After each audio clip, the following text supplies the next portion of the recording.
আল্লাহ রাব্বুল আলামিন বলতেছেন ওয়ামা তাদরি নাফসুম বিআইয়ি আরদিন তামুত।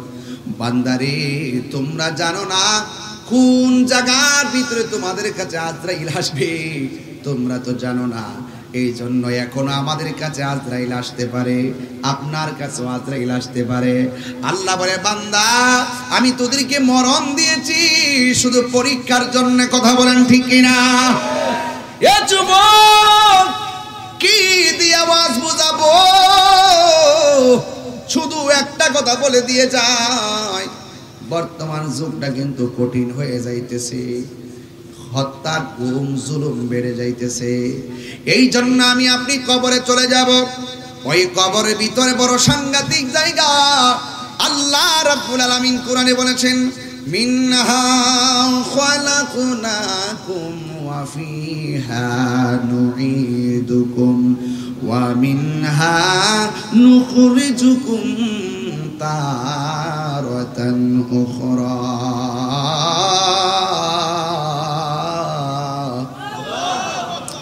আল্লাহ রাব্বুল আলামিন বলেন এই মাটি থেকেই তোমাকে সৃজন করা হয়েছে, এই মাটিতেই তোমাকে দাফন করা হবে, এই মাটি থেকে তোমাকে হাশরের ময়দানে তোলা হবে। অথচ এই মাটি থেকে আমাকে সৃজন করা হয়েছে, আমার অস্তিত্ব একদিন ছিল না।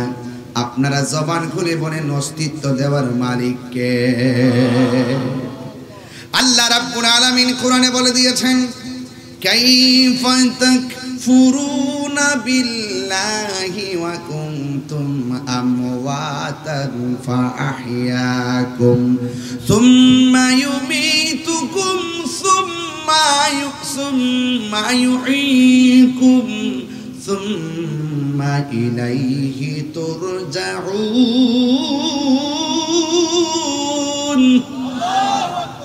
আল্লাহ রাব্বুল আলামিন বলেন তোমরা কিভাবে আমি আল্লাহকে অস্বীকার করছো?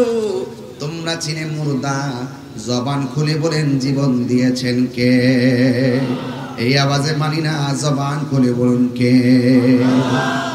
আল্লাহ জীবন দিয়েছেন, জীবন নিয়ে যাবে কে? আল্লাহ বলে তোমরা কিভাবে আমার নিয়ামতকে অস্বীকার করছো?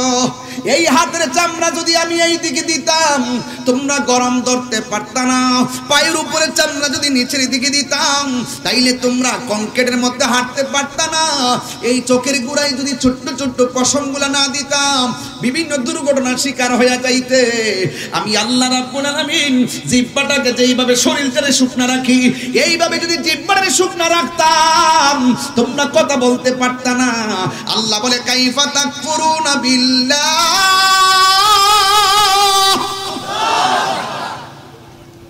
তোমরা কিভাবে আমি আল্লাহকে অস্বীকার করছো? আমার আল্লাহ বলেন ফাবিআইয়ি আলাই রাব্বিকুমা তুকাযযিবান।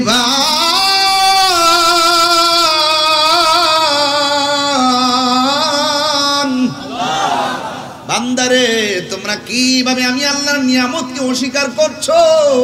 আমি আল্লাহ তোর জিহ্বাটারে সব সময় ভিজা রাখি। শুধুমাত্র তাই নয়, রাতের বেলা ঘুমাইলে মাঝে মাঝে মুখটা বন্ধ হয়ে যায়। নাকের ছিদ্র যদি নাকের ভিতরের সঙ্গে কানেকশন না দিত ঘুমের ঘরে মানুষের শ্বাস ফালাইতে অসুবিধা হয়ে যেত। অনেক সময় নাক বন্ধ হয়ে যায়, গভীর রজনীতে মুখটা যদি খোলা না থাকতো তাইলে ঘুমের ঘরে আপনার মৃত্যু হয়ে যেত। জবান খুলে বলেন এত সুন্দর অবয়ব নমুনায় আমাকে আপনাকে বানাইছে কে? লাকাদ খালাকনাল ইনসানা ফি আহসানি তাকওয়ীম।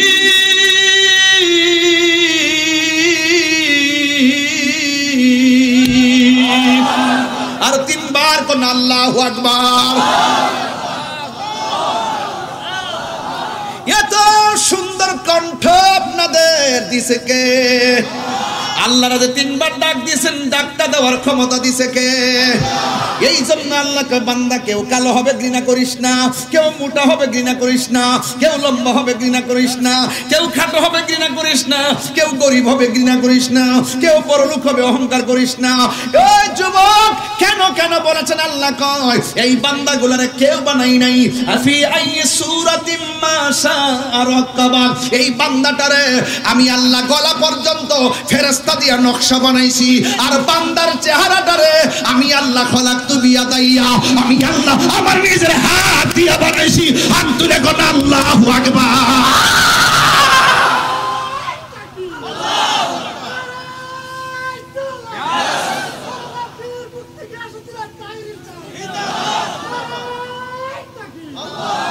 আল্লাহু আকবার, আল্লাহু আকবার বলেন না কেন? আমাকে আপনাকে বানাইছে কে? একটাবার খেয়াল করে দেখেন, একটা চেহারার সঙ্গে আর একটা চেহারা মিলে না। আমার আল্লাহ কত সুন্দর ডিজাইনার। জবানটা খুইলা কি ওই মালিক রে একবার দিলটা খুইলা করুন আল্লাহু আকবার, আর জোরে করুন আল্লাহু আকবার। এই কান দিয়া শুইনা শুইনা জবাব দিতেছেন, যার কান নাই তার জিগান না কান থাকলে কি করতা। ওই লোকটা কইতো তাহিরি হুজুর আমার যদি কানটা থাকতো আমি এই কানটা দিয়া দিয়া আমার আল্লাহর শান শুনতাম। কথা কোন ঠিক কিনা? যার জবান নাই তারে জিজ্ঞেস করেন জবান থাকলে কি করতো। আমি জবান দিয়ে আল্লাহর কোরআন তেলাওয়াত করতাম। জোরে জোরে করুন আল্লাহু আকবার।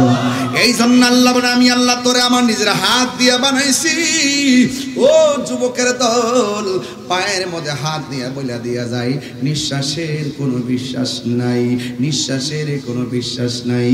এই জন্য আমার আল্লাহ রাব্বুল আলামিন কোরআনে বলে দিয়েছেন তুই ছিলে মুর্দা, তোরে আমি আল্লাহ জীবন দিয়েছি।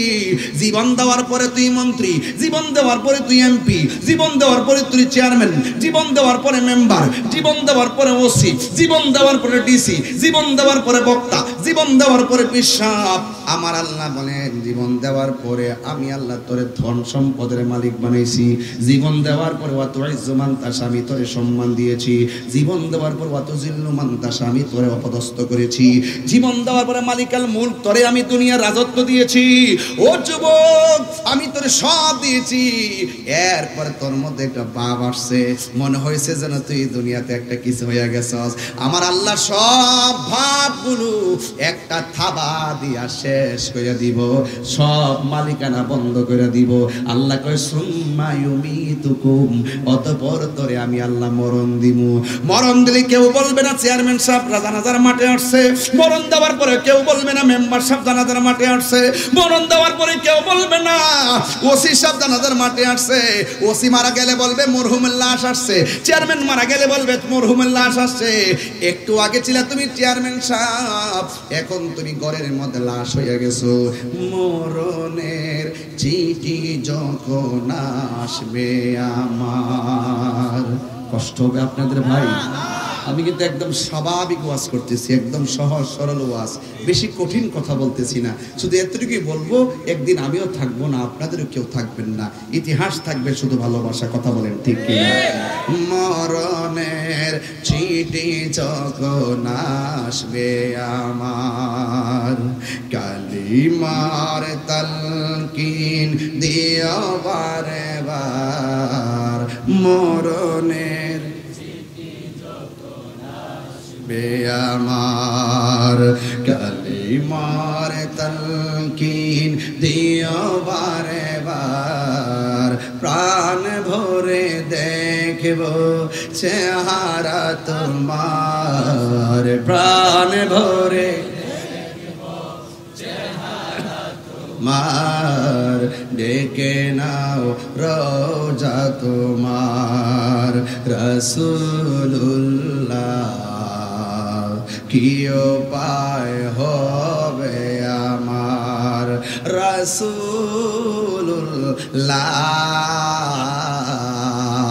কি উপায় হবে আমার। ওই মদিনার পথের ধুলি মাখতাম আমি, পেলে সুরমা বলি।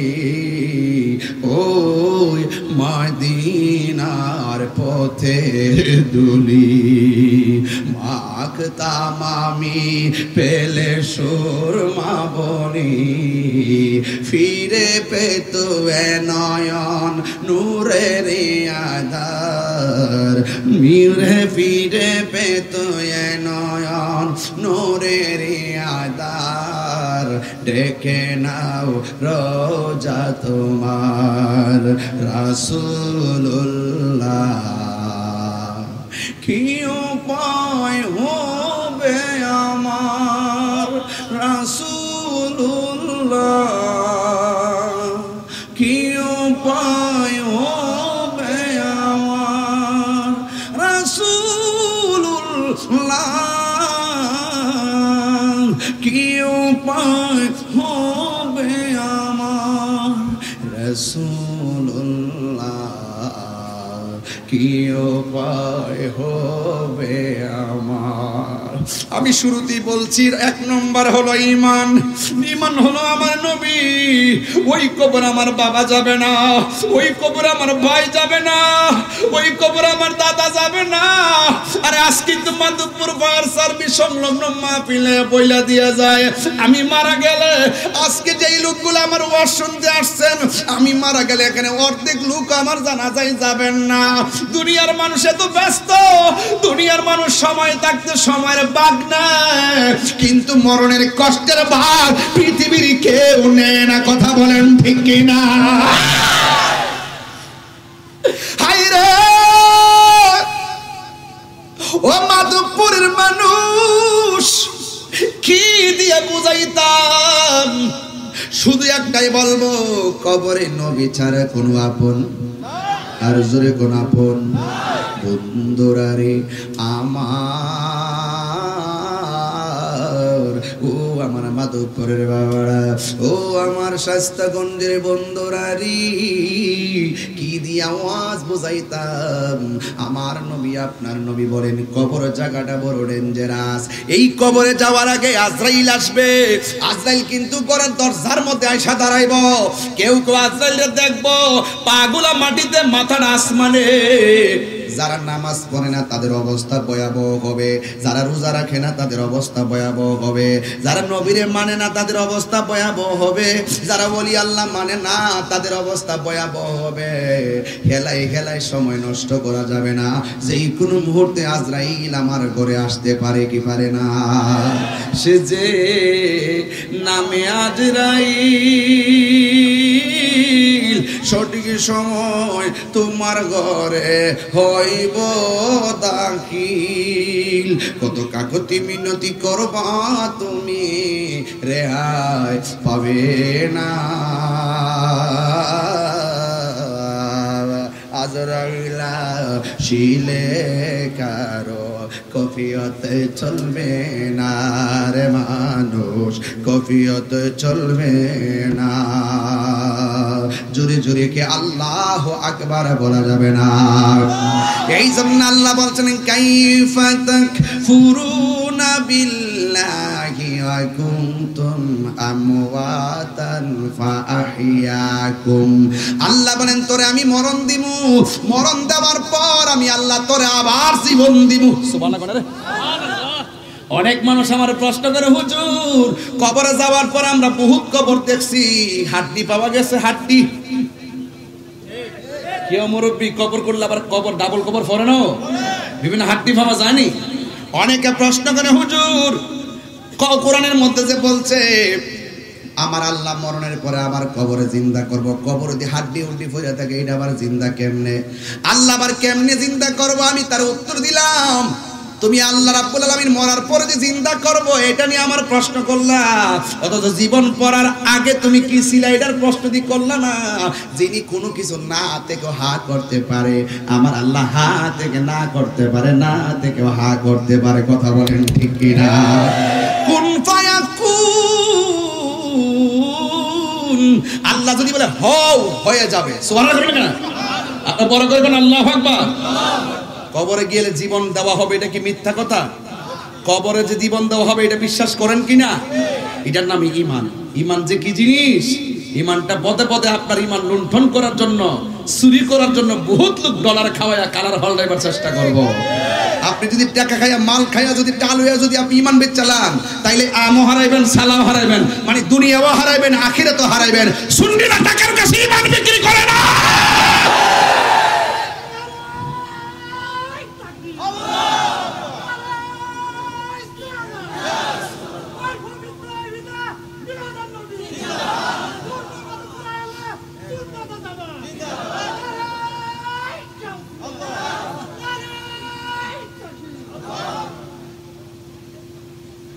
কষ্ট হচ্ছে আপনাদের?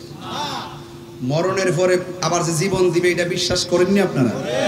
একদম দিল থেকে নরম করে কিন্তু ইমানি কথা, আকীদাটা দুরস্ত করেন। কে কে বিশ্বাস করেন হাত তোলেন তো, একটু হাতটা সোজা করে রাখেন। এই হাতটা উঠাইবার ক্ষমতা দিছে কেডা? এইটা কিন্তু বুঝতেন না আপনারা। যার প্যারালাইসিস তারা যায় কয়েন, ডান হাত প্যারালাইসিস হলে কয়েন আলগি দিত, সে কিন্তু পারতো না। কথা কোন ঠিক না বেটি? চলে গেলে বোঝা যায় থাকার মূল্য কত। কথা বলেন ঠিক কিনা? মরণের পরে বোঝা যাবে এই দুনিয়ার দিনটা কত দাম ছিল। আমরা যদি সময় মতো কাজে লাগাইতে না পারি, আরে কাজে লাগাইছি না আবার কেমনে? মাধবপুরের পোলাপান তো কাজে লাগাই দিছি আজকে, কারণ এই টাইমে তো ঘুমাই থাকার কথা, এই টাইমে তো মোবাইল টিপার কথা। এরা যদি এই টাইমে নবীর মহব্বতের মাহফিলে আসতে পারে, আর এমনও তো হতে পারে মিলাদুন নবীর মাহফিল আমাদের নাজাতের উসিলা হয়ে যেতে পারে। ঠিক কি না বলেন? এইগুলোই হবে উসিলা। এসের নামাজ দিয়ে আমরা ভাবতাম না যে এই নামাজ ছাইরা দিছে, এই নামাজের হিসাব করলে মিনিমাম কয়েক কোটি বছর দুযুগ করে মরণ লাগবো।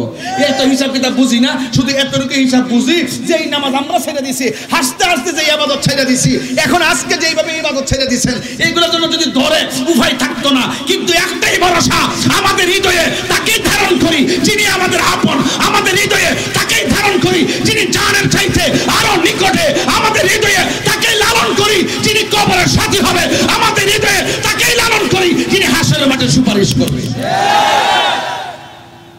আর কিছু আছে এছাড়া আমরা কিছু চাই? আর কিছু দরকার আছে? বাপরে পারদরে কয়ে দেয়া যায় যে এমনি আজকে শান্তি মতো ওয়াজটা শুনতেছেন, ঠিক এইভাবে কালকে থেকে নিজের জীবনটা গুছাই নেবেন। দেখবেন আপনার চিন্তা আমার করতে হইব না।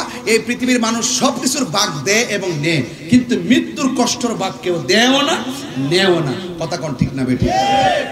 সুযোগ আছে, ভাগ দেওয়ার সুযোগ আছে। ওই হ্যাঁ কা আছে, কেডা বুঝে? আরে মরণের ভাগ দেওয়ার সুযোগ আছে? হ্যাঁ, যে আমি 2 দিন বাঁচতাম চাই, তুমি আমার ভাগটা নিয়ে আগে মরো, এরকম সুযোগ আছে? জবানটা খুললা কোন হায়াতের মালিক কে? আল্লাহ। এই আওয়াজে মানি না, জোরে একটু সাউন্ডটা বাবা মিষ্টি মিষ্টি করে দিস না, আমার তো জানটা বাড়িতেছে। ও কারেন্ট নাই না? ও আচ্ছা আচ্ছা, যাক কারেন্ট নাই, আচ্ছা ঠিক আছে। তাহলে আপনার একটু জবানটা খুললা কোন তো আল্লাহু আকবার, ইয়া রাসূলুল্লাহ, ইয়া ওয়ালি আল্লাহ। নামাজ চাই কি চাই না? রোজা দরকার আছে কি না? মা বাবার খেদমত দরকার আছে কি না? মাঝে মাঝে ইয়াবা খাবার দরকার আছে কি না? সাবধান কইয়া দিলাম, এই জবান দিয়ে আল্লাহর জিকির করব, এই জবান দিয়ে হারাম ঢুকাইতাম না। সবচেয়ে মানুষ হেফাজত হলো যার জবানটা হেফাজত। মান সালিমাল মুসলিমুনা মিন লিসানিহি ওয়া ইয়াদিহি, যার হাত এবং জবান থেকে মানুষ নিরাপদ, সেই মানুষটাই হলো মুসলমান। কথা কোন ঠিক কিনা? ফেসবুকে মন্দ লেখা যাবে, কাউকে খারাপ কমেন্টস করা যাবে, একদিন আপনি চলে যাবেন, এইগুলা থেকে যাবে। মনে রাখবেন, কেউ কাউকে গালি দিলে সেটা থেকে যায়। আপনি যদি কাহারও বাবা মাকে গালি দেন, এই গালি আপনার নিজের বাবা মার উপরে পড়বে, এটাই বাস্তব। কথা বলেন ঠিক কিনা? তাইলে আওয়াজ করে বলুন, ইজ্জতের মালিক কে? হায়াতের মালিক কে? এই জীবনটা দিছে কে? একটা জবানও বন্ধ রাখবেন না, মহব্বতে মায়ার সুরে বলুন সুবহানাল্লাহ। ও বন্ধুরে আমার, ও মাধবপুরের বাবারা আমার, আল্লাহ রাব্বুল আলামিন বলে সুম্মা ইউমিতুকুম, আমি আল্লাহ তোরে থাবা মাইরা দুনিয়ার মালিকানা শেষ করে দিমু, জমিদারি শেষ করে দিমু, সব কিছু আমি শেষ করে দিমু। পরের জায়গা পরের জমিন ঘর বানায় আমি রই। আবার কয় না যে আমি বেশি বেশি গজল গাইতেছি। আপনারা একটা সমস্যা হলো কি, গাইলেও সমস্যা, না গাইলেও সমস্যা, এই জন্য আমি ওয়াজের লোকে মিলাই গাইতেছি। কথা কোন ঠিক কিনা? পরে জায়গা পরের জমিন ঘর বানায় আমি রই। মাশাআল্লাহ, পরের জায়গা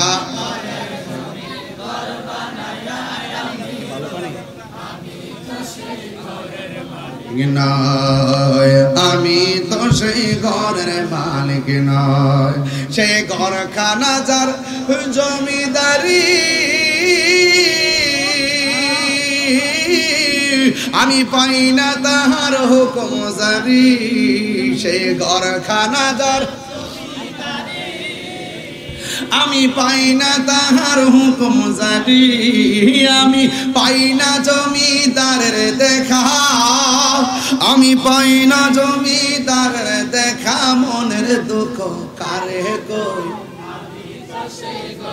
মালিক নয় বলুন পরের জায়গা পরে জমি ঘর বানায় আমি রই।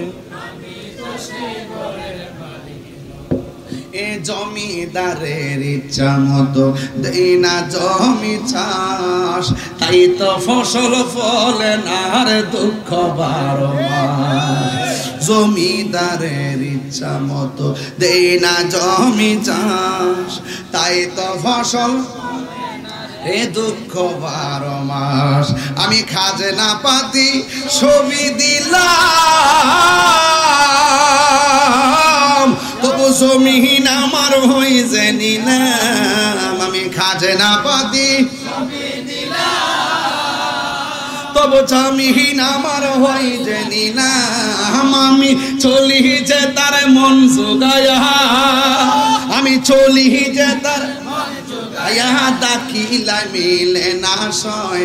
আমি তো সেই ঘরের মালিক নয়, বলো পরের জায়গা ঘর বানায় আমি রই।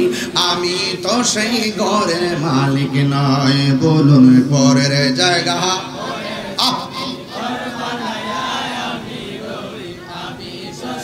ঘরের মালিক নয়। একটা জবান বন্ধ রাখবেন না, মহব্বতে মায়ার সুরে বলুন সুবহানাল্লাহ। আল্লাহ বলে আমি তোকে মরণ দিব, মরণ দিলে ব্যাংকের মালিকানা সব শেষ, কিন্তু মরণ দেওয়াটা এমনি হয়ে যাবে নাকি রে বাবা? মরণের আগে আনুষ্ঠানিকতা আছে না নাই? তাহিরি কি এমনি ওয়াজে বসে গেছে নাকি রে বাবা? তাহিরি মাইকটা ধরার আগে আনুষ্ঠানিকতা আছে না নাই? মাইক লাগানো হয়েছে, প্যান্ডেল করা হয়েছে, লাইটিং করা হয়েছে। প্রত্যেকটা মানুষ মরে যাওয়ার আগে একটা আনুষ্ঠানিকতা আছে। আমার নবী, আপনার নবী বলে রুহুটা নেওয়ার আগে সব চাইতে মানুষের ভয়ঙ্কর আনুষ্ঠানিকতার নাম হলো সাকরাতুল মউত। সাকরাতুল মউত, সাকরাতুল মউত এর মানে আমরা বুঝি না। আপনি মনে করতেছেন আজরাইলের রূহটা নিয়ে গেছে হঠাৎ করে, না না। আমার নবী বলে প্রত্যেকটা মানুষ রূহটা যাওয়ার আগে মরণের একটা জ্বালা শুরু হয়ে যাবে, জ্বালা যন্ত্রণা শুরু হয়ে যাবে। এমন ভাবে তারে আজরাইলে দাউডা মারব রে, তার পাশে মা বসা চিনবে না, তার পাশে বাবা বসা চিনবে না, তার পাশে ডাক্তার বসা চিনবে না। এই আজরাইলে এমন ভাবে দাওয়া মারবো, কেউ পায়খানা কইরা বিছনা বাসায় ফালাইব, কেউ প্রস্রাব কইরা বিছনা বাসায় ফালাইব, কারো রগগুলা টাস টাস করে ছিঁড়ে যাইব, রগটা যখন ডিসকানেক্ট হয়ে যাইব ডাক্তার বলবে স্যালাইন ঢুকে না। আল্লাহু আকবার, কটা জোড়া আয় রে। গাছ থেকে পইরা পাড়া ভাঙ্গা গেলে এক্সরা কাছে গেলে এক্সরা মেশিনে ধরা পড়ে, কিন্তু আজরাইলের ধাওয়া মাইরা যে আসাইরা মুরাইয়া হাড্ডিগুলা তছনছ করে ফেলাইব, এটা ধরার কোনো এক্সরা মেশিন দুনিয়ার জমিনে তৈয়ার হয় নাই। আজরাইলে এমন একটা ধাও মারব, আমার নবী কয় আজরাইলের দাওটা শুই না এমন তৃষ্ণার্ত হয়ে যাবে, সারা দুনিয়ার পানি যদি মুখের মধ্যে দেয় এরপরে তারা পানি তৃষ্ণা মিটবে না। মা কইব পুত্রে কি হইছে, পুত্রের দুন্দুরে ছায়া রইছে, বাপি কইবে পুত্রে তোর কি মনটা খারাপ, দুন্দুরে তাকায় রইছে। কোথায় তাকায় রইছে? ওই ঘরের দরজার ভিতরে আজরাইল এত বড় বড় চোখ নিয়া, এত বিশাল বডি নিয়ে এমন ভাবে ধাও মারতেছে, আল্লাহু আকবার, এমন ভাবে ধাও মারতেছে করতেছে, কিন্তু তার জবান বন্ধ হয়ে গেছে, মুখটা বলতে পারে না, হাতটা বন্ধ হয়ে গেছে, হাতটা লড়াইতে পারে না। দেখবেন ম্যাক্সিমাম মানুষ মরণের আগে সব অচল হয়ে যায়। হাতের ফেরেশতা চলে যায়, হাত লড়াইতে পারে না। পায়ের ফেরেশতা চলে যায়, পা লড়াইতে পারে না। চোখের ফেরেশতা চলে যায়, চোখ খুলতে পারে না। কানের ফেরেশতা চলে যায়, কান দিয়া শুনে না। নাকের ফেরেশতা চলে যায়, নাক দিয়ে শ্বাস বের হয় না। কেন? কারণ প্রত্যেকটা বডির মধ্যে আমার আল্লাহ এক একটা ফেরেশতা বানায় বানায় রাখছে। এই যে হাতটা লড়াইতাছি, একটা ফেরেশতা লাগায় রাখছে, তুমি হারে হাত লড়াইবা। এমন ভাবে সব ফেরেশতারা যখন মাধবপুরে ফায়ার সার্ভিসের আশিকিন জাকির মুহিব্বিনদের কাছ থেকে বিদায় নিয়ে নিবে, তখন তুমি হাত লড়াইতে পারবে না। সাদের জীবন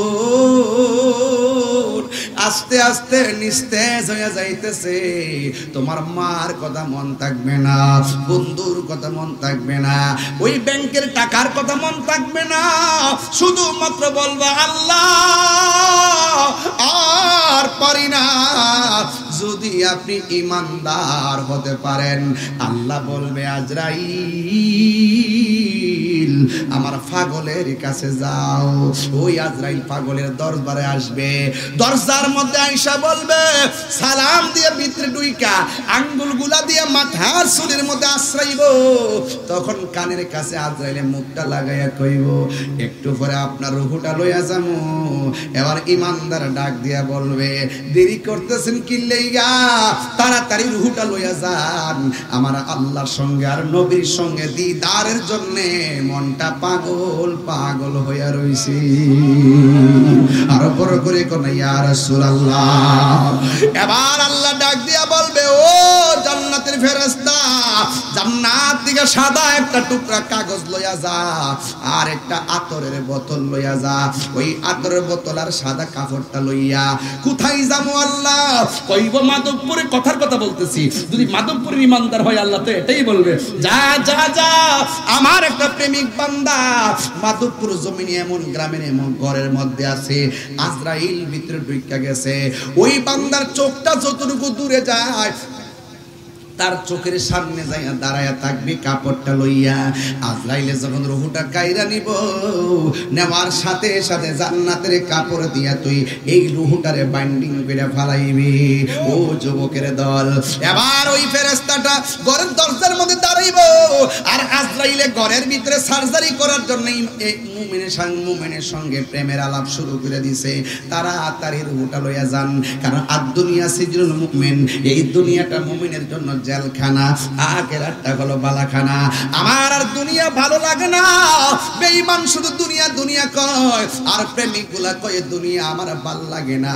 আমার আল্লাহর সঙ্গে দিদারের জন্য মনটা পাগল হয়ে রইছে, নবীর জন্য দিদারের জন্য মনটা পাগল পাগল হয়ে রইছে। আজরাইল এমন ভাবে রুহুটারে সার্জারি করব, মায়ের স্তন থেকে সন্তান যেমনে দুধ পান করে ঘুমায়া যায়, ঠিক এমন ভাবে ইমানদার রুহুটা নিয়ে যাবে, যারা পরিমাণ টের পাবে না। সবাই বলবে কিলো, আমার বাবার হাত দিল রে না, আমার বাবার পাও দিল রে না। আমার নবী আপনার নবী বলে, একটা মানুষ মারা যাওয়ার পরে যদি দেখো তার চেহারাটা হলুদ হলুদ ভাব হয়ে রয়েছে, মনে রাখবা তার মরণটা আমি নবীর কালিমা পড়তে পড়তে মরণ হয়েছে। একটা মানুষ মারা যাওয়ার পরে যদি দেখো তার কপালটা কামতেছে, মনে রাখবা এই লোকটা আমি নবীর সঙ্গে দিদারের মাধ্যমে মরণ হয়েছে। ওই নবীর দিদার আমরা চাই কি চাই না? আর জবানটা খুলে বলুন, চাই কি চাই না? এমন মরণ আমি তাহিরির নসিব হইব নি গো আল্লাহ, লা লা লা লা লা লা লা লা। এমন মরণ মাধবপুরের পাগলগুলো নসিব হবে নি। এমন মরণ আমরা হুজুরদের নসিব হইবনি। আমার পাশে কতগুলো মানুষ বসা, একজন দুইজন তিনজন চারজন পাঁচজন আমার পাশে বসা আছে। আল্লাহ গো, আমরা জানি না এই পাঁচজনের ভিতরে আমরা কে আগে মারা যাবো। ও আল্লাহ, এরাও তো জানে না কোন দিন মরবো, তোমার কাছে কোন দিন কোনদিন মরবো আপত্তি করি না। ও আল্লাহ, যেই দিন আমরা সাকরাতুল মউতে পড়ে যাব, যেই দিন মালাকুল মউত আজরাইল আমাদের সামনে এসে যাবে গো, ওই কঠিন মুসিবতের সময় এত জীবনে নবী নবী কইরা কাঁদছি, এত নবীর শান গাইছি, এত এরপর এর বিনিময়ে শুধু একটা জিনিস চাই। এত নবী নবী করছি, আজকে এই মাধবপুরের মানুষ বসে আছে, এরা এত নবীর পাগল। আরে কাফেরদের জমানায় ওই নবীর কাফেররা যখন পাথর মারছে, ওই সময় যদি এই মাধবপুরের মানুষ থাকতো, কাফেরদের পাথরের বরাবর নিজের মাথার ফাইটা দিয়ে মাথার মধ্যে পাথর লাগাতে লইতো, আমার নবীর গায়ে পাথর লাগাতে লাগতে দিত না।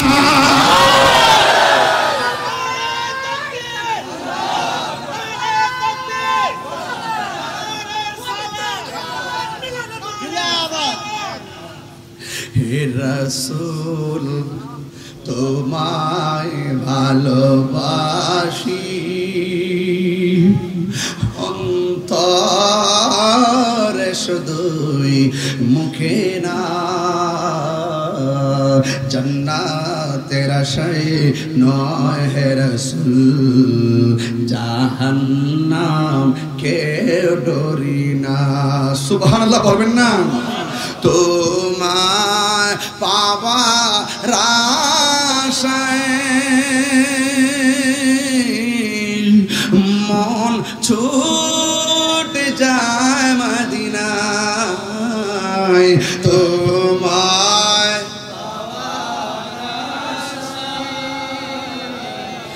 মন ছুটে।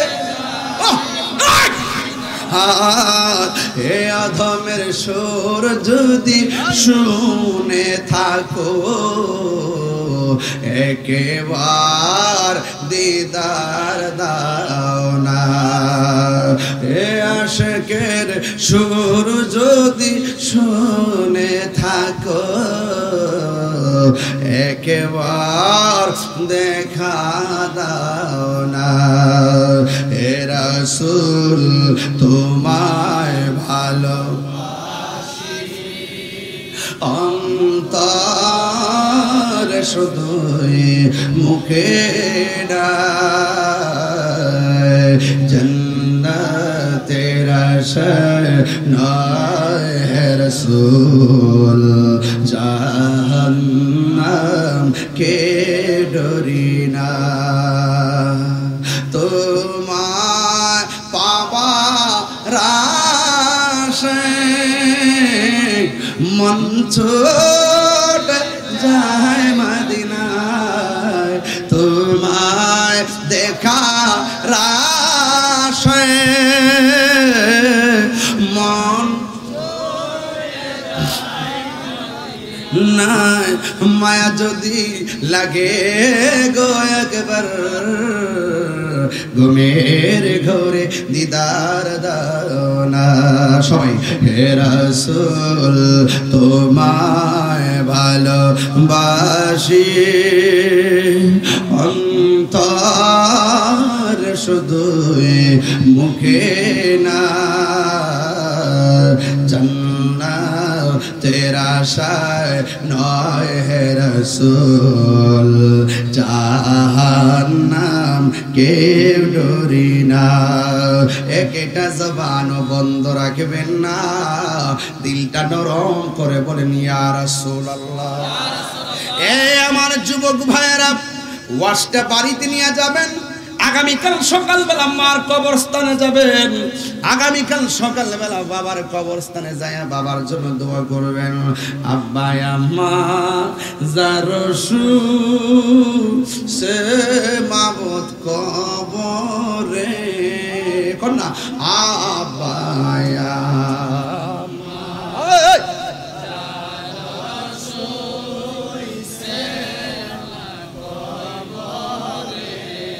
अरे माफू को रे दाओ दयाल नबीर खाय बंदो নাই রে আল্লাহ এই জবানটা কইলা কোন আল্লাহ বন্দো নাই রে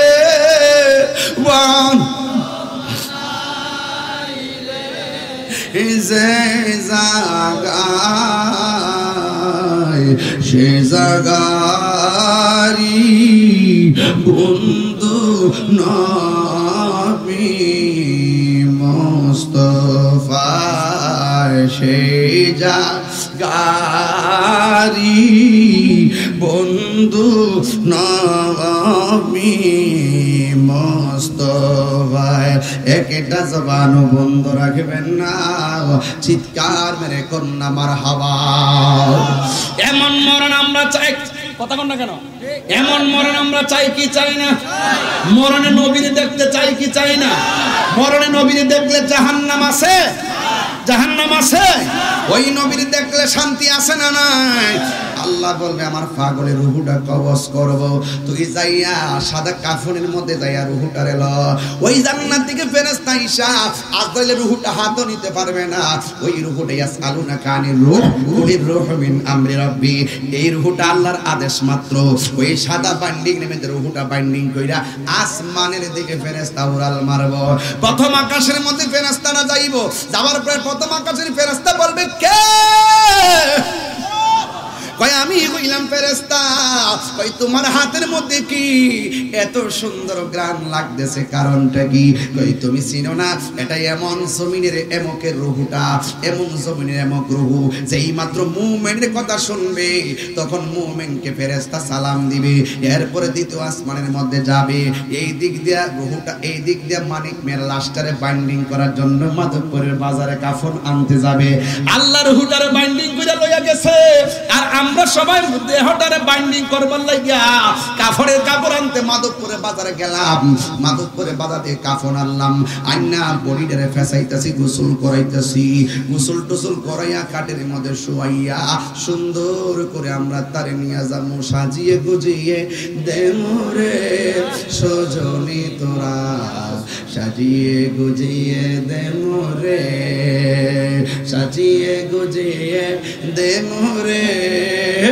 সজনী তোরা সাজিয়ে গুজিয়ে দেমরে বড়ই পাতার গরম জলে শুয়ায়া মশারির তলে বড়ই পাতার গরম জলে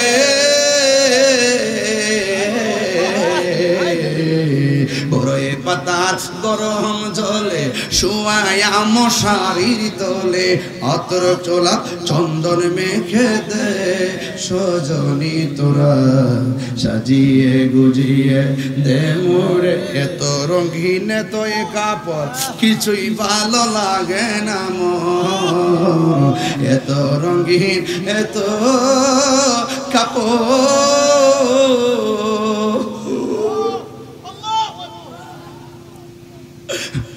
মার কাপড় সুকেজের মধ্যে পয়লা রইছে বাপের কাপড় সুকেজের মধ্যে পয়লা রইছে আমার কাপড় আমার আলমারিতে পয়লা থাকবে এত রঙিন এত কাপড় কিছুই ভালো লাগে না আরে সাদা কাপড় হামায় পরায় দে সজনী তোরা সাজিয়ে গুজিয়ে দে মোরে এই দিক দিয়ে সাজাইবার জন্য কাফন রেডি এই দিক দিয়ে ইমানদারের রূহ আল্লাহ রাব্বুল আলামিন ফেরেশতা দিয়ে আসমানে উড়াইয়া নিতেছে প্রথম আকাশের ফেরেশতারা সালাম দেয় দ্বিতীয় আকাশের ফেরেশতারা সালাম দেয় তৃতীয় আকাশের ফেরেশতা সালাম দেয় চতুর্থ আকাশের ফেরেশতা সালাম দেয় পঞ্চম আকাশের ফেরেশতা সালাম দেয় ষষ্ঠ আকাশের ফেরেশতা সালাম দেয় সপ্তম আকাশের ফেরেশতা সালাম দেয় ইয়া আইয়াতুহান নাফসুল মুতমাইন্না ইরজিই ইলা রাব্বিকি রাদিয়াতাম মারদিয়া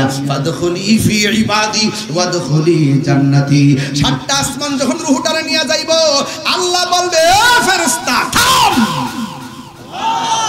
একটু দাঁড়া আর সামনে যাইস না আমি আল্লাহ এই রূহটার জন্য একটা বাড়ি বানাইছি আর জোরে কন্যা সুবহানাল্লাহ আর এই দিকটা আমার বডিটারে ঢুকাইবার লাগিয়া দুনিয়ার মানুষ একটা বাড়ি বানাইছে বলেন বাড়ির নাম কি ওই কথা কেন ওয়াজ বুঝতেছেন তো আমার নাকি আল্লাহ ওই দিকদার ইমানদারের রুহুটার রাখবার লাগে একটা বাড়ি বানাইছে, ওই বাড়ির নাম হলো ইল্লিন। আর এই দিকদার ইমানদারের বডিটারে রাখবার লাগে একটা বাড়ি বানাইছে, এই বডিটারে রাখার বাড়ির নাম হলো কবর। এই জন্য দেহের উপরে আযাব হয় না, কবরে যাওয়ার পর হাড্ডি থাকে, গোশত থাকে না। কথা কোন ঠিক কিনা? তাহলে এটার উপরে কি আযাব হইব? এখন প্রশ্ন হলো হুজুর, কবরে আযাবটা দেহের উপরে হয় না রুহুর উপরে হয়? একটা উত্তর নিয়ে যান, দেহের উপরে আযাব নাই, রুহুর উপরে আযাব হবে। কথা কোন ঠিক কিনা? এখনো যে আমরা কষ্ট পাই, শরীরে টিপ দিলে এটা রুহু পায়, মূলত রুহুটাই কষ্ট পায়, এটা আমরা অনুভব করতে পারি না।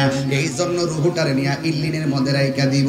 যেই মাত্র সব মানুষ গরম পাতার বড়ই পাতার জল কইরা তার খাটের মধ্যে শুভাইয়া যখন তার গোরস্থানের মধ্যে লইয়া যাইব, তখন সবাই একের পরে এক গোসল কানে সেই এই মিয়া গোসল যদি কোনো মৃত্যু।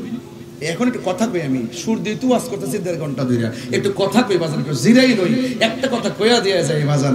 আপনারা যে গোসল করান দেখি গোসলখানায় কেউ যান না, আপনারা যে গোসল করাইতে হয় দেখি যে গোসল করাইতে গেলে 7 বারে দৌড়াইয়া যায় একটা মুরব্বী দৌড়ানোর লাগে, কাফনটা কাটতে গেলে 3 বারে দৌড়াইয়া মসজিদ থেকে ইমাম সামানোর লাগে। প্রত্যেকটা মানুষ কাফন কাটা শিক্ষা নিবেন, আপনার মার কাফনটা যেন আপনি কাটতে পারেন। প্রত্যেকটা মানুষ জানাজার নামাজটা শিখে নিবেন, আপনার মার জানাজা যেন আপনি পড়াইতে পারেন। প্রত্যেকটা মানুষ মাকে কবরে নামাইবার দোয়াগুলো শিখে নিবেন, যেন আপনার মা আপনি কবরে নিয়ে নামাইতে পারেন, আপনার বাবাকে কবরের মধ্যে নামাইতে পারেন। প্রত্যেকটা মানুষ গোসল কেমনে করাইতে হয় এগুলো শিখে নিবেন, যেন আপনার বাবার গোসলটা আপনি করাইতে পারেন, আপনার মায়ের গোসলটা আপনি করাইতে পারেন, আপনার দাদার গোসলটা আপনি করাইতে। আমি কত দুর্ভাগ্য হয়ে গেলাম, কত দুর্ভাগ্য হয়ে গেলাম, বাপের জানাজাটা পড়াইতে পারলাম না, কত দুর্ভাগ্য হয়ে গেলাম, বাপের গোসল দাবাইতে পারলাম না, কত দুর্ভাগ্য হয়ে গেলাম, বাপের কাফনটা কাটতে দিতে পারলাম না, কত দুর্ভাগ্য হয়ে গেলাম, বাপের জানাজার নামাজটা গিয়ে কেমনে দোয়া করব সেটাও করতে পারলাম না, কত দুর্ভাগ্য হয়ে গেলাম, বাপের কবরে জানাজা যাওয়ার পরে এখন যে 1 বছর 2 বছর 4 বছর হলো ওই বাপের কবরস্থানে যাই জিয়ারতের সিস্টেমটাও শিখলাম না।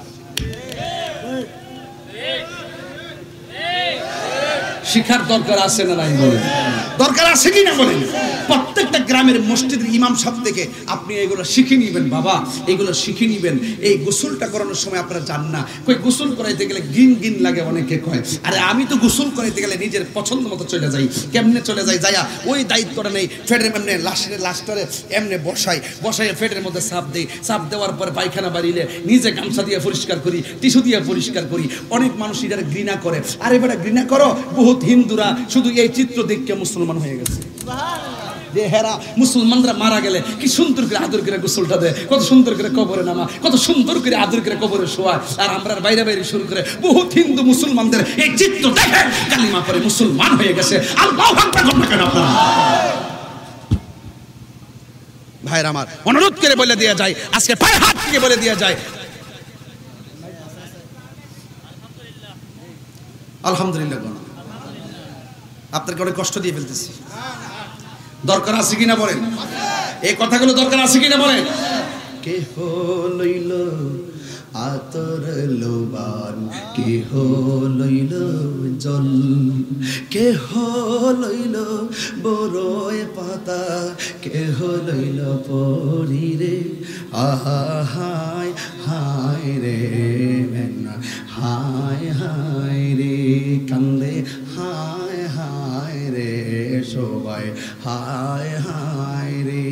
মা কান্দে, বাবা কান্দে, কান্দে আপনজন, কান্দিয়া কান দিয়া সবাই বিদায় তোমায় দিব রে। কান্দে হায় হায় রে সবাই, হায় হায় রে। সবাই আপনাকে গোরস্থানে নিয়ে যাবে, আর ওই দিক দিয়ে আপনার রুহটারে একেবারে ইল্লিনের মধ্যে আল্লাহ রাখবে। যেই মাত্র আপনার বডিটারে কবরের মধ্যে নামাইবো, দুয়াটা কম তো দেখি,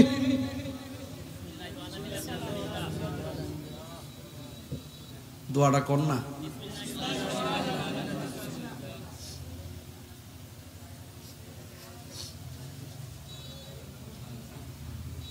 আবার কর না। বিসমিল্লাহ ওয়ালা মিল্লাতি মাহবুব সাহেব, বিসমিল্লাহ ওয়ালা মিল্লাতি ব্যারিস্টার সাহেব, বিসমিল্লাহ ওয়ালা মিল্লাতি মেয়র সাহেব, বিসমিল্লাহ ওয়ালা মিল্লাতি এমপি সাহেব। কি বলে? হে মোল্লারা, এ কাঠমোল্লারা,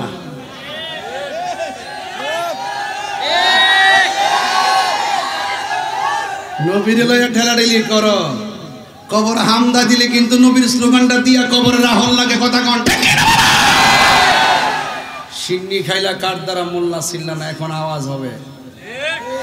এতক্ষণ ওয়াজ করছি, ওয়াজ এইভাবে ওয়াজ করি না, দিল থেকে ওয়াজ করছি। নবী ছাড়া কোনো কবর উপায় আছে বাবা? বলেন বিসমিল্লাহি। আমার যুবক পোলাপান্ডি কই? আপনার থাকলেই চলবে, আপনার থাকলে চলবে। আছেন তো সবাই ইনশাআল্লাহ? বলেন বিসমিল্লাহি। আরো বড় করে একটু বাস দেন না। বিসমিল্লাহি ওয়া আলা মিল্লাতি রাসূলিল্লাহ। বিসমিল্লাহি ওয়া আলা মিল্লাতি রাসূলিল্লাহ।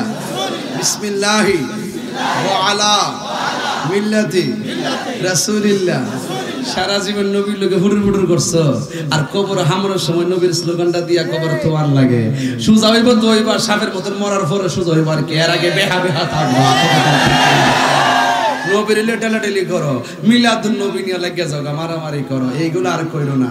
আর কত করবা? মনে মনে ভাবছিলাম যে আলেমরার বুঝি বহুত দিন পরে একটা সুযোগ আইছে, হয়তোবা তার সাথে আমরা একটা সমস্যা আছে, আমরা লোক তারার আছে, হয়তোবা মনে করছিলাম যে আমরা একটা বৃহৎ স্বার্থে আমরা ঐক্যবদ্ধ হইয়া এবার মনে হয় রাজপথ থেকে মসজিদে যাওয়ার সুযোগ আছে। যেভাবে মাজার ভাঙা শুরু করছে, মসজিদে আগুন লাগানো শুরু করছে, গুরুস্থানে আগুন দেওয়া শুরু করছে, মিলাদুন নবীতে নবীর ভালোবাসার অনুষ্ঠানে যেইভাবে আগুন ধরানো শুরু করছে আর মারামারি শুরু করছে, আমার মনে হয় রাজপথ থেকে মসজিদে যাওয়া সম্ভব না, কোথার গজব আসতেছে।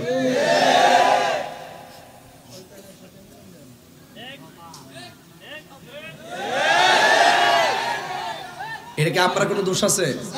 আমরা কোনো ঝগড়া বাঁধাইছি? আমরা কোনো ঝগড়া বাঁধাইছি? আমরা কারো আক্রমণ করছি? তাহলে এই সূত্রপাত যারা ঘটাইছে তাদের কাইনে আওতায় আনতে হবে, কথা কোন ঠিক কিনা? তবে একটা কথা বলবো, তারা আমাদেরকে আক্রমণ করছে, ঠিক আছে, আপনারা ঐক্যবদ্ধ থাকবেন, আমাদের ঐক্যবদ্ধটাই তাদের অ্যালার্জি শুরু হয়ে যাবে। সুন্নিরা কখনো মারামারি সংঘাতে পছন্দ করে না। এই জন্য এছাড়া আমি তো এখনো আসি, দুনিয়াতে আসিনি। আপনারা চিন্তা করেন না, কারণ আপনারা আমার শক্তি, কথা কোন ঠিক কিনা? এই শক্তি দেওয়ার মালিককে, আরো জোরে মালিককে। এই যে স্কুলের পোলাপান, স্কুলের ছাত্রগুলো এবং এই ছাত্র জনতা, মাদ্রাসার ছাত্র জনতা, এই যুবক পোলাপান যদি ইনশাআল্লাহ মাঠে থাকে, তাহলে আমরা যেই কোনো রসুল প্রেমের স্লোগান দিয়ে মাঠে দাঁড়াতে পারবো, ঠিক কিনা? এর বিনিময়ে আমি কিচ্ছু চাই না, শুধু আপনাদের ঐক্যবদ্ধ হওয়া চাই। রাজি আছেন কিনা বলেন? এই যুবক বারে যে পোলাপান 12টার পরে মাহফিলে বসে থাকে, এই পোলাপান এই সমাজের শ্রেষ্ঠ সন্তান, কথা কোন ঠিক কিনা? এইজন্য আমি বলছি, ওই কথা বলছিলেন বিসমিল্লাহি ওয়া আলা, কথা কোনা গেলে বিসমিল্লাহি ওয়া আলা। কবরে নামাই দিয়া মুখটারে কাবার দিকে ফিরাইয়া, আরে বান্ডা খুইল্লা দিয়া সুন্দর করে দিয়া আইসা পড়ি। যদি আপনি নবীর প্রেমিক হন, এরপরে আল্লাহ বলবে, এই ফেরেশতা, আমার প্রেমিকরে তো কবরে নামাই দিছে পরীক্ষার সেন্টার, একটু পরে একটা ইন্টারভিউ হইব, ইন্টারভিউতে 3টা প্রশ্ন করা হইব, এই প্রশ্নের উত্তর দিতে পারলেই কাম হয়ে যাব। এটা কাম করো, আমার মুমিনের রূহটা ওই মুমিনের দেহের ভিতরে দিয়ে আসো। ওই রূহের ভিতরে দিবে কোন সময়? যখন মাটি দিবে। মাটি দেওয়ার সময় না কি দোয়া করে বাবা? বলেন মিনহা খালাকনাকুম ওয়া ফিহা ওয়া মিনহা তারাতান। এই আয়াতটা পড়ছিলাম নি, ওয়াজের সাথে ওয়াজ আয়াত মিল আছে। তাহলে এই মিনহা খালাকনাকুম মাটি দেওয়ার সময় পড়বে। বাপের কবর মাটি দেন কেমনে? এমনি একটা ঢিল মেরে দেন নাকি? ইতার নাম কাম। এটা বদনসিব আপনার, আর জীবনে বদনসিব যে বাপের মাটিটা নিয়ম অনুযায়ী দিতে পারলাম না, বাপের জানাজাটা নিয়ম অনুযায়ী করতে পারলাম না, বাপের গোসলটাও নিয়ম মতো দিতে পারলাম না। এর চাইতে কপাল ফোর আর কোনো কিছু না। ফাউলার ধরে কয়া যায়, অন্তত শিক্ষা রাখেন, কথা কোন ঠিক না? মিনহা খালাকনাকুম বইলা এক মুষ্টি মাটি দিবেন, ওয়া ফিহা নুঈদুকুম আরেক মুষ্টি মাটি দিবেন, ওয়া মিনহা নুখরিজুকুম তারাতান উখরা বলে আরেক মুষ্টি মাটি দিবেন। তবে কবরে মাটি দেওয়ার সময় ঢিল দিয়েন না, আস্তে আস্তে মায়া কইরা কবরটা দিবেন। দেখছেন না গোসলের সময় কত সুন্দর করে কুসুম গরম জল দিয়ে গোসল করায়, কত মায়া। কানের মধ্যে নাকের মধ্যে তুলা লাগায়, কত মায়া। ভিতরে যেন পানি না ঢুকে নতুন কাপড় দিয়া বাইন্ডিংটা করে, কত মায়া। আবার তার খাটের মধ্যে শোয়া, কত ভারী একটা লাশ মানুষের কান্দে মহব্বতের সাথে নে, কত মায়া। কবরে শোয়ানোর সময় আস্তে করে শোয়ায়, কত মায়া। মাটি দেওয়ার সময় কি জোরে দিব? আরো জোরে জোরে দিব মায়া করে দিবেন। এটাই হলো মুসলমানের শ্রেষ্ঠ ধর্ম। আল্লাহ রাব্বুল আলামিন কষ্ট হচ্ছে তো আপনার? আর একটু ওয়াজ বাড়ায়। আপনি কাগজ দিচ্ছেন যে কাগজ দিলে তো ওয়াজ নষ্ট হয়ে যাবে। আমি বুঝতেছেন তো ব্যাপারটা। আমি ওয়াজ একটা জাকাত নিয়ে লই, এরপর আমি 50 জন দিয়া ও 100 জনের কাম করতে পারবো। আমার ওয়াজের মাঝখানটা নষ্ট করে দিবে। আমরা আবার মনে মনে কই না যে হুজুর আমরা কামটা করছে না, হুজুর ওয়াজ করে। পর আবার আমরা দুষে না, আমার দুষের কিন্তু অভাব নাই, ঠিক আছে? আবার বেশি দুষলে আবার তাইরই কামই লাগে, কথা কোন ঠিক নিয়ে। যাই হোক, অসুবিধা নাই। আপনাকে রাগ করতেছেন? আমি যেতক্ষণ ওয়াজ করছি, একটা যুবকের মুখের মধ্যে কি আপনি হাসি দেখছেন? প্রত্যেকটা পোলাপান তার বাপ মারে স্মরণ করছে, প্রত্যেকটা পোলাপান আজকে কবরের স্মরণ করছে, প্রত্যেকটা পোলাপানের ভিতরে একটা চেতনা ফিরে আসছে, কথা কোন ঠিক কিনা ঠিক? এই জন্য আমি বলছিলাম যে আল্লাহ রাব্বুল আলামিন বলছেন, আল্লাহ রাব্বুল আলামিন মানে ফেরেশতা আমার প্রেমিক বান্দারে কবরের মধ্যে দিয়েছে। মানুষগুলা 40 কদম হেঁটে চলে যাইতেছে গো। রুহুটারে আর ইল্লিনের মধ্যে রেখো না, রুহুটারে গুরুস্থানে লাশের ভিতরে দিয়ে আসো। দেওয়ার সাথে সাথে বান্দা কবরের ভিতরে জিন্দা হয়ে যাবে। ওই মুহূর্তে ডানে তাকায়া দেখবে মাটি, বামে তাকায়া দেখবে মাটি, আর সামনে তাকায়া দেখবে মাটি। কিন্তু আমার একটা প্রশ্ন আছে, কবরের ভিতরে দুইজন ফেরেশতা আসে, একজনের নাম হলো মুনকার আর একজনের নাম হলো নকির। এই মুনকার নকির মানে অর্থ হলো অপরিচিত ফেরেশতা। এই দুইজন ফেরেশতা কবরের মধ্যে আসবে। এখন বলেন হুজুর, কবরে দুইজন ফেরেশতা আসলে আপনি বলেন না আসলে কবরে কয়জন ফেরেশতা? আসলে কবরে 3 জন ফেরেশতা আসে। একজন ফেরেশতা এসে দেহের ভিতরে রূহটা দিয়া যায়, দুইজন ফেরেশতা এসে প্রশ্ন করে। যখন আপনি কবরে থাকবেন তখন ইমানদারে কবরের মধ্যে যখন শুইব, কই জীবনে মনের মতন একটা জায়গা পাইছি, আর আমারে কেউ ডিস্টার্ব করবে না। দেখছেন ইমানদারে কি ফিলটা করবে তখন? সেই সময় ওই ইমানদারে বলবে একটা জায়গা পাইছি, অনেক নিরিবিলি জায়গা।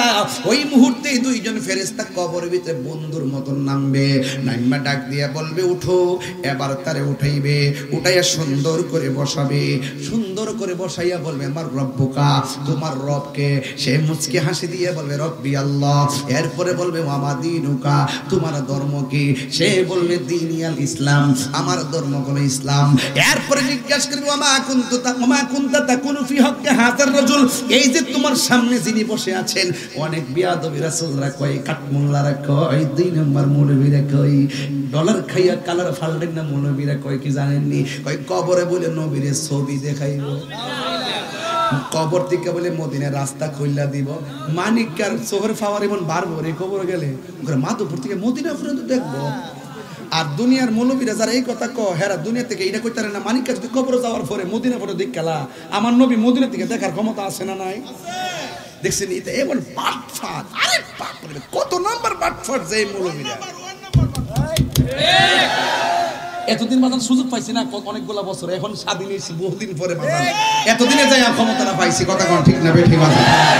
এখন মন মতো কথা বলতে ভালো লাগে বাজান, শান্তি লাগে, কারণ মরলে মারবো, হক কথা বলে মরতে পারবো, কথা বলে আমি ঠিক না। আমার নবী কবরে ছবি দেখাবে না, আমার নবীকে কবরে রাস্তা খুলে দেবে না। আমার নবী একই সময়ে একই টাইমে অসংখ্য নয়, হাজার নয়, কোটি নয়, উপর থেকে নিচ, ডান থেকে বাম, সামনে থেকে পিছনে সব সময় হাজির থাকতে পারেন। এই ক্ষমতা আল্লাহ নবীকে দিয়েছেন। আর হে ক ছবি বিলে দেখাইব, হ্যাঁ ঠিক আছে। এর কথার সাথে আমার একটা কথা মিল আছে। অনেকে করে যে বাইরে ছবি তুলুম, এটা মানে হিড আর কি। তুই যে কইলে নবীর ছবি দেখাইব, অহন আহ তোরে বাইরে ছবি তুলি, জুতারে বাড়ি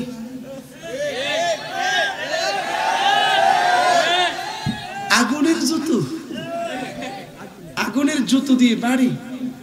সে বলবে আমাকে বাঁচাও।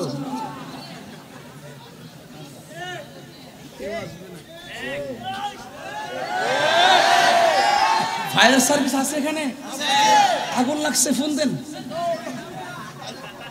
হ্যাঁ ফোন দিলে, না না ফোন দিলে আসবে। এই এলাকায় আগুন লাগলে ফায়ার সার্ভিসে ফোন দিলে আসবে, আসবে কি না? আগুন লাগলে কিন্তু কবরে যখন আগুন ধরাই দিব তখন ফায়ার সার্ভিস আসো, হ্যালো ফায়ার সার্ভিস কামন, কাজ হবে, কাজ হবে। এমন ফিডার ফিডাইব নবীর দুশমন গুলারে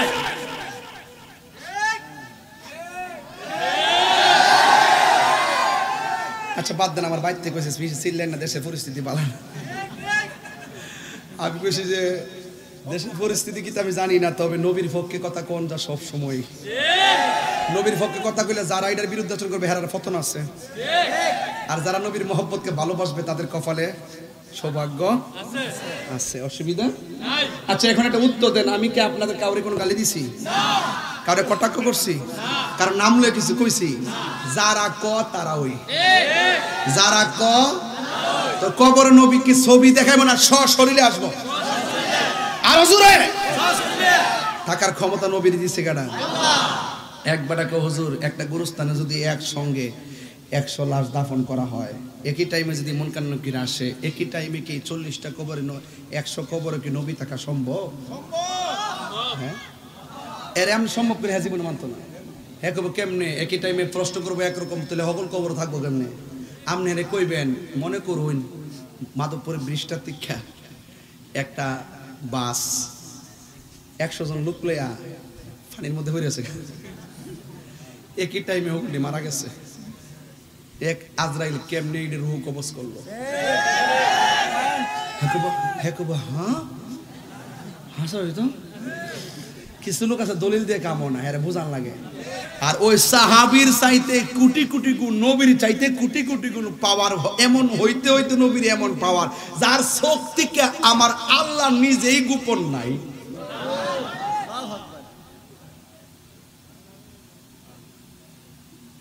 ওয়ামা কুনতা তাকুলু ফি হক্কি হাজার রাজুল, হাজা মানে হলো এই যে তখন বলবেন আরে এটি তো সেই নবী যিনি আমরা কাছে আল্লাহর সাক্ষী দিয়েছেন। তখন ফেরেশতারা বলবে তাহলে ঠিক আছে ওই দিকে তাকাও, তাকায় দেখে জাহান্নামের আগুন দাউ দাউ করে জ্বলতেছে। ঈমানদার বলবে আমি তো উত্তর দিয়েছি, এত আগুন কেন? তুমি যদি উত্তর দিতে না পারতা তাহলে ওই আগুনটা অপেক্ষা করছিল। এই আগুনটা ঈমানদারের জন্য না, এটা বেঈমানদের জন্য। এক নজরে দেখ গেল, তার মানে বোঝা গেল বেঈমানদের যে বাইরে আমরা দেখুন।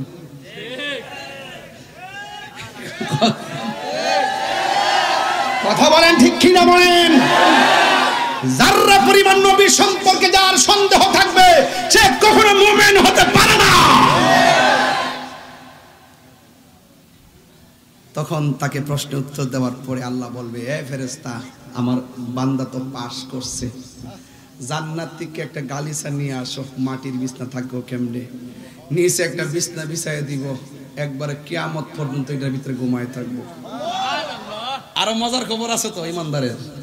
আরেকটা খবর হইলো যখন শুইব কেউ সেগুন কাঠের খাট যদি কিনে আনেন মাধবপুর থেকে, শুইলে কি তা ঘুমাই ধরে যাবো গা না? একটু গৈরান করে লাগতো না ডাইনে বামে, হুতলি ঘুমায় পরে মোবাইল দিয়ে এমনি টিফস ঘুমাই না, পরে হেমনে যাস, হেমনে দিকে আবার এমনে যাস, শুইলে কি তা ঘুমাই জায়গা? যখন শ্বাসটা জাগা তখন ঘুমটা আয়ে। 2% শ্বাস থাকলো তার একটু দীক্ষা লই, ঠিক কিনা বলেন? তো রাগ করেন না, দুঃখ লাগে। মোবাইলে যেই রকম ভাবে সময় দেন, এইভাবে যদি তসবিহ আল্লাহর জিকির গুলা টিপতেন, আল্লাহ আল্লাহ আল্লাহ, আপনার কলব জিন্দা হয়ে যাইতো। আচ্ছা রাত্রে মোবাইল টিপেন না, সূরা আর রহমান চার্জ করে ফেলায় তেলাওয়াত শুনতে শুনতে ঘুমায় যান। এদিক দিয়ে মোবাইলে চার্জ প্রয়োজনে চলে যাবে, ওই দিক দিয়ে কলব নূর হয়ে যাবে। এবার আল্লাহ আল্লাহ জিকির করে ঘুমায় যাবেন, মুখ থেকে পাখি বের হবে, ওই আসমানে চলে যাবে। বাহরুত তয়র নামক সাগরে ডুব দিবে, ডুব দেওয়ার পরে উপরে উঠবে, উপরে ওঠার পরে পাখাটা জারা দিবে, জারার থেকে 70,000 পানির ফোঁটা পড়বে, 70,000 ফোঁটার থেকে 70,000 ফেরেশতা বানাবে, 70,000 ফেরেশতা কিয়ামত পর্যন্ত আপনার জন্য দোয়া করবে।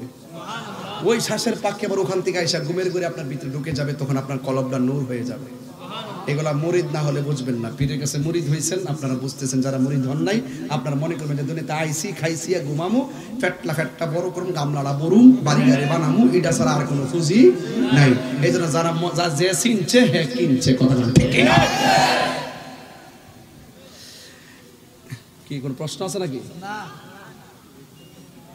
আমার যুবক ভাইরা হাসি দিবেন না, আমি খুব সিরিয়াসলি বলতেছি, কবর নবী সশরীরে থাকার ক্ষমতা আছে না নাই? এইটার নাম হলো ঈমান। আল্লাহ রাব্বুল আলামিন কোরআনে বলেছেন, ওয়া বাশশিরিল্লাযিনা আমানু وعملوا الصالحات أن لهم جنات تجري من تحتها الأنهار ওই কবরের ভিতরে যাওয়ার পর ইমানদারকে বিছানা দেওয়া হবে এরপর ইমানদার গো ওই কবরের ভিতরে ডান কাত হবে ডান কাত হওয়ার পরে দেখবে